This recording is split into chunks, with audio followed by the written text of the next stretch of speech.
establishing a masjid or a madrasa or a school, establishing facilities for helping the needy, the poor, the masakeen, orphanage, for widows, these kind of things. There's no shortage of orphans in the ummah today. So there's no shortage of where you can put your money. Setting up water sources, planting trees, and other acts that are helpful to the people. These are all things where we can put our money into, and that the return will come back to us from Allah Azza wa Jal. And also, of course, al-wasiyah is another thing that you can do with your wealth.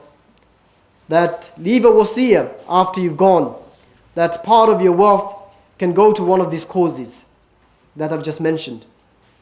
And the ulama recommend that if Allah Azza wa Jal has given you good of wealth, then you should leave a wasiyah, as Allah subhanahu wa ta'ala said, كُتِبَ عَلَيْكُمْ إِذَا حَضَرَ أَحَدُكُمُ الْمَوْتِ إِن تَرَكَ خَيْرًا الْوَصِيَّةِ.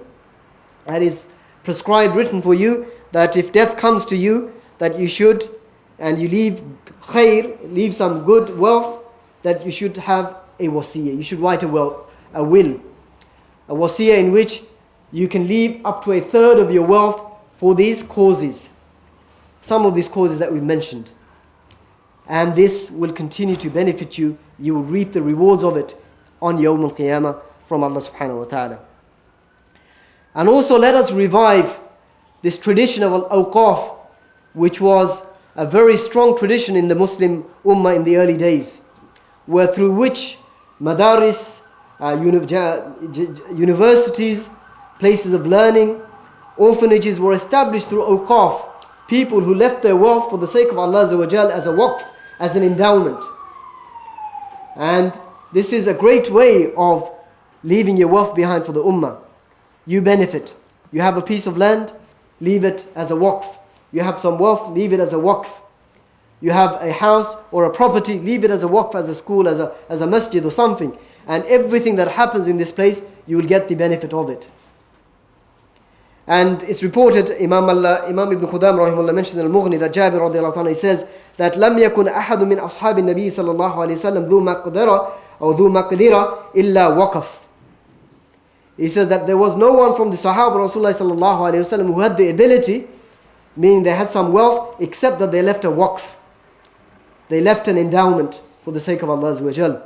And there, one of the examples you can find is from Umar ibn Khattab radiallahu ta'ala, and he had a land that he loved dearly, very valuable. And he asked Rasulullah sallallahu alayhi wasallam, and Rasulullah advised him that leave it as a waqf, that it's not to be sold, it's not to be gifted, and it's not inherited. This is a waqf. So you leave this, and you will get the return from Allah subhanahu wa ta'ala Yawm al-Qiyamah. So my brothers and sisters, there is no shortage of ways in which we can invest our wealth with Allah subhanahu wa ta'ala. And as we've said, that the reward is immense. The returns with Allah Azza wa Jal are so much more than you can possibly get in this life with any kind of investment. There is no risk involved, guaranteed to be paid back to you by Allah Azza wa Jal, every little amount of it. So what keeps us back? What keeps us back? Let me just finish inshallah on this last point, which is, if we've invested and we've taken all this effort, then we need to protect our investment, as we would with our wealth in this life. We fear bankruptcy. We fear losing our wealth. We fear losing property. We fear losing the home that we have. We should also fear losing this hasanat that we've saved up with Allah Azza wa Jal. More so than we fear losing the wealth that we have in this life. Because if we lose here, then maybe we can regain it. We can get it back. We can try again. But if we lose it in the akhirah, there's no second chance. There's no trying again. So the real bankrupt person, who is he? Who is the muflis? People worry about being bankrupt in this world, losing what they have. But who's the real muflis?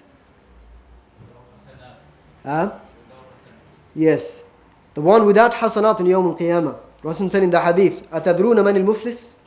He asked the question, do you know who is the muflis, the one without fulus The one without wealth, money.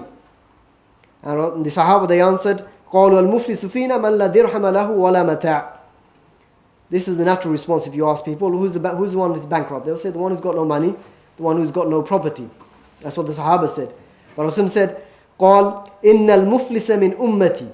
The muflis, the one who is bankrupt from my ummah, مَنْ يَأْتِي يَوْمَ الْقِيَامَةِ. The one who will come on يَوْمَ الْقِيَامَةِ بِصَلَاةٍ وَصِيَامٍ وَزَكَاةٍ. So you will have all of these good things, salah, siyam, fasting, zakah, all of these things is done. But, so he's invested, he's put his effort in. However, he didn't take care to protect his investment, to look after it. So what did he do? He said, قَدْ شَتَمَ هَذَا. He abused this person. وَقَذَفَ هَذَا. And he slandered another, slandered them with zina, accused them of zina, which is one of the greatest sin. وَأَكَلَ مَالَ هَذَا. And consumed the wealth of another unlawfully. وَسَفَكَ دَمَ هَذَا. And spilt the blood of this person, killed someone unlawfully. وَضَرَبَ هَذَا. And abused or beat someone else. So all of those things are wrongs, dhulm. So what's going to happen? What's going to happen? People on Yawm al-Qiyamah, what they're going to ask? You took my money, so I want my money back? They won't be concerned with money. What will they want? Of course, yes.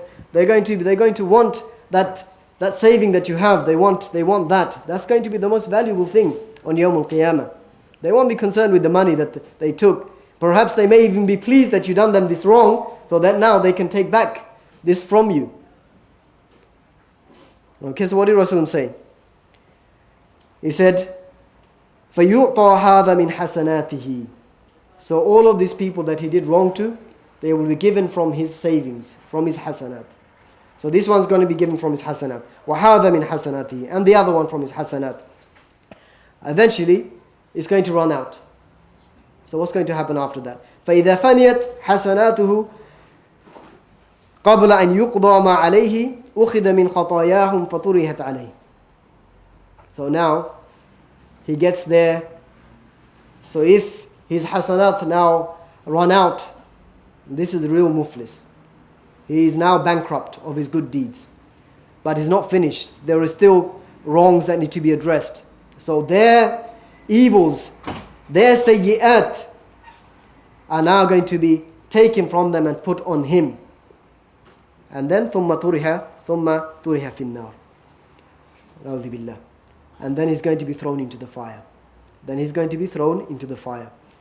So this is something that we need to be very, very cautious about. Just as we worry about losing our wealth and property in this life, we should be more worried and more concerned about losing our real wealth, real investment with Allah Azza wa Jalla Yawm al-Qiyamah. And this final hadith of Rasulullah sallallahu alayhi wa sallam, he says, just following on from this hadith, قال من كانت عنده مظلمة لأخيه من عرضه أو من شيء فليتحلله من اليوم. He says, whoever has any wrong against his brother, his honor, or anything else, then he should address it today. قبل أن لا يكون دينار ولا درهم. Before there is no dinar or dirham, no money. إن كان له عمل صالح أخذ منه. If he has good deeds, it will be taken from him بقدر مظلمته, according to his wrong. وإن لم يكن له حسنات أخذ من سيئات صاحبه فحمل عليه. And if he has no good deeds, then the evil, he has no hasanat, then it will be taken, the sayyat of the other person will be taken from him and put on that person who did the wrong, and it will be carried on him. So may Allah protect us from that. None of us want to be in that situation where you worked hard and done all of this hard works and saved for your hereafter, as Allah has commanded, but then you find that you've done all these wrongs against others, and they come on Yawm al-Qiyamah and they want what is due to them. And they will not accept anything on that day except the hasanat. And there will be nothing else on that day except hasanat or sayyi'at. This is what people will exchange on Yawm al-Qiyamah. So my brothers and sisters, inshallah, this is what the topic was That is, save with Allah Azza wa Jal, save for the akhirah, invest with Allah subhanahu wa ta'ala.